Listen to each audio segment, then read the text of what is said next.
দেখলেন তো তাহলে কীরকম ক্রিসপি ফ্রেঞ্চ ফ্রাই হয়েছে আমার। তাহলে আজকে আমরা চলেন শুরু করি।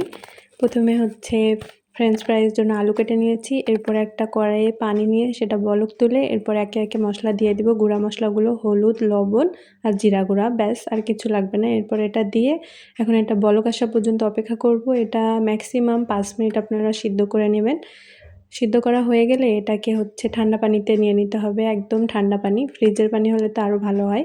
এরকম ঠান্ডা পানিতে আমি একটু ধুয়ে নিয়ে এরপরে একটা টিস্যুর উপরে আলুগুলো মিলিয়ে দিচ্ছি যেন টিস্যুর উপরে পানি না থাকে। এরপরে খুব ভালোভাবে শুকিয়ে নিয়ে পানিগুলো ভালোভাবে শুকিয়ে নিয়ে এরপরে আমি হচ্ছে কর্নফ্লাওয়ার দিয়ে দিচ্ছি আর সামান্য 1 চিমটি পরিমাণ লবণ দিয়ে এটাকে খুব ভালোভাবে মেখে নিব।